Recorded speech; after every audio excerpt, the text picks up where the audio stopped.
Real life street stars. Know what time it is. Oh, But I do want to ask you, for Cassie to take the stand, and mind you, there's no cameras in court. For Cassie going up there pregnant, almost due, for the optics of that, uh, how do you feel? Just you personally, the optics of hearing about freak offs, hearing about these things that happened, years ago, and seeing her there because her husband is there too, and I believe he stormed off as well because she has children and now she's pregnant. The optic of seeing her up there, you know, being treated like a sex worker, yeah, being disrespected, all of the things. God bless Alex Fine. God bless Mr. Fine. Nobody has really thought about what this must be like for him. The second that him and Cassie pulled up in New York, they already had YouTubers like ex-bad boy cheerleaders who were still bragging about being loyal to the dip, calling her a whore, telling people not to care about her baby. He said Mary Magdalene was a whore, and then compared her like, and y'all better not be affected by that baby bump. Whores have babies too. Who says that? wow, Talking about he knows where her family is from because he's from New London, Connecticut.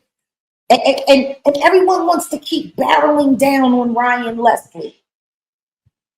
It's funny. I talked about the whole Ryan Leslie connection. Ryan loved Cassie, bragged about her. Cassie just testified. She has tattoos on her body from Ryan Leslie.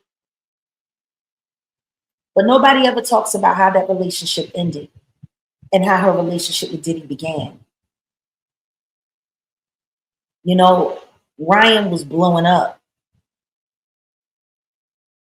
And after him and Cassie separated,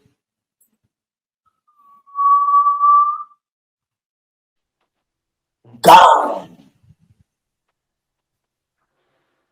I wonder why. If Diddy has ran around and threatened every other man that was interested in Cassie while he was busy abusing her, neglecting her, confusing her, why wouldn't we think that he put the moves on Ryan Leslie? I thought it was interesting when he did Drink Champs, because he just recently, not that long ago, did a Drink Champ interview with Nori and them over on the Peer Pressure podcast. I was shocked to see that. I didn't understand the relevance. I didn't understand why he would do anything for a network that was affiliated with Diddy. I didn't get it. Didn't make any sense to me. Not at all. But what I do know is this. Diddy has a history of bullying women into relationships with him and bullying men away from the women that he desires to possess. And I can speak about that very clearly because that's exactly what he did with Kim Porter and I'll Be Sure. We've heard what was said. They were married. Quincy was on the way. He wrote Forever My Lady in honor of Kim and Quincy. They were happy. Diddy came into the studio and said, man, I wish I could get a beautiful girl like that. This is while he was still with Misa. And Justin was already born. And Diddy said, but you have a beautiful woman and a beautiful family. Apparently, Diddy wanted his. And you see how that turned out. Did you get a chance to watch Albie Shore's Good Morning America? I think it was Good Morning America, where he did an interview I watched speaking more some in of depth. it. I couldn't watch. I'm trying my hardest not to watch anything other than what I'm focusing on. But I saw what I could, and I'm happy that he's getting a chance to speak. Happy,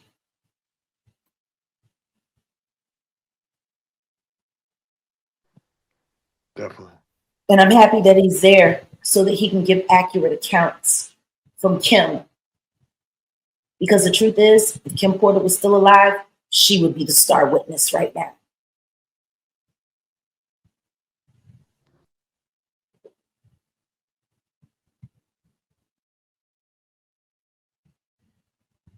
Hmm.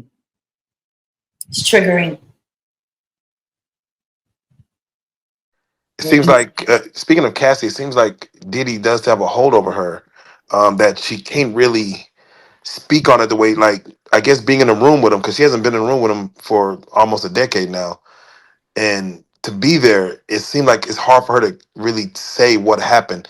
That effect, they call it Stockholm syndrome. They call it a couple different things, to where she might feel like maybe this is how love is. Can you speak to that with young girls in the industry that comes into, she, men of power? she was 19 when the introduction happened. He was fully entrenched in her life by her 21st birthday. She was plied with jobs, trips, fun. She was modeling. She wanted to be an artist. She got into acting. Let's be clear, all young women coming into the business are groomed to be susceptible to favor from the boss. Nobody tells you how it's going to go. Nobody tells you what their real aim is. All you know is that you made it, right? And then you see what the cost of making it is every day after that. There is no way in the world Cassie could have been prepared for what was coming at her. And guess what? If everyone else around her was going along with it, why wouldn't it be fair to assume that she figured, well, this is just what I have to do? You know? Yeah, she made a statement saying that, why they asked her, why did you not participate in freak offs? And she made a statement saying that if it wasn't going to be me that day, he'll just find someone else. Yeah. Therefore, yeah, can you speak on that mentality? Like, if it's not me, it's going to be someone. So I guess I'm the chosen one for this. It sounds like somebody who had already just accepted that this is what it was going to be, and better me than somebody else. I get that. Wow. Most people don't. They don't want to get it. Do you want to know one of the things that I discovered while talking with people in the streets of New York? Because the truth is, the vibe around the courthouse, you walk 2 blocks, it's completely different. The rest of New York, they don't even care. Matter of fact, they can't wait for it to be over. Wow. And it showed me how hard New York has become. Because the truth is, every time one of the bad guys is on the hook in New York, 9 times out of 10, they getting off. Like these people are totally desensitized. I've heard so many people say, man, it's a lot of evidence, but you know they're going to probably just let them off. People really believe that. And guess what? For decades, they've had reason to believe it. The diddler has been diddling and doing all kinds of crazy stuff for decades. Yeah, they They just gave him a don't key to the leave the city. city. They gave him a key to the city. Well, you see the mayor that did that, and you see where he's at right now. Ain't nobody talking about him either. Should we put him on a milk cart? They're trying to pack everything away really neat. But at the end of the day, anyone who could look at that young woman, and she's still a young woman, even though Cassie's a full-grown woman now, mother of 3, she's still that little hurt girl. That's what people see.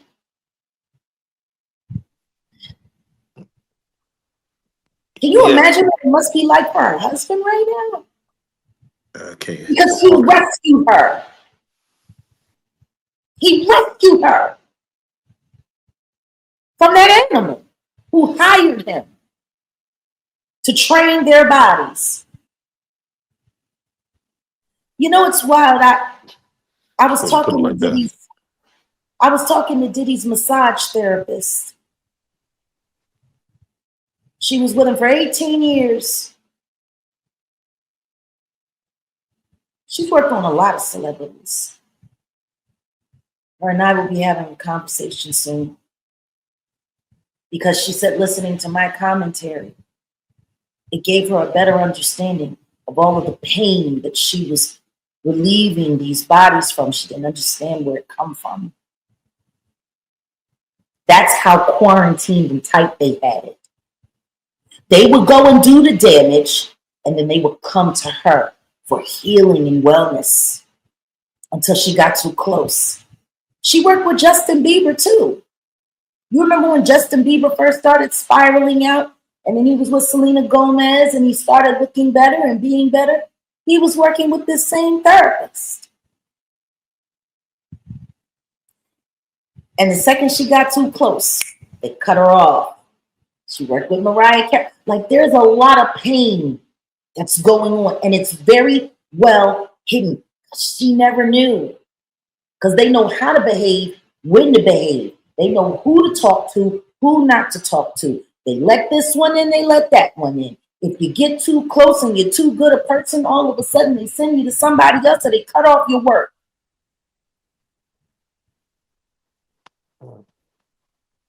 This is a well-guarded, demonic life. You know, Cassie spoke on one time in LA. Of course, they were at the Intercontinental, and Diddy heard that Suge Knight was somewhere. Left the freak off to mask up, get him in all black, grab the guns, going to look for Suge Knight. When you speak on bullying, you know, you hear stories like that, and you're like, you know, these are stories that people will talk about, but you know, to hear it firsthand and saying this is what's happening, where you'll leave a freak off to go look for your enemy, or it goes back to the Tupac Biggie scenario, which goes back to Keefe D. So they're kind of, I think they're dropping little things that could open up things later. I'm hoping for sooner. I'm really hoping for sooner.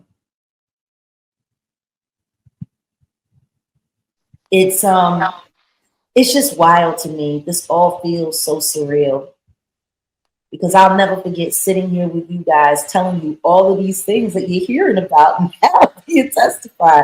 And people say, oh, she's making it up. That never happened. She's crazy. I don't know. What is it like for you guys to hear all of this testimony after everything that we've shared together in these past 5 years? It feels crazy. Without question. Wow. The question is, why does everybody still want me to be a liar? Because it seems like, from my contemporary era, I was probably one of the only artists that was brave enough to tell the truth.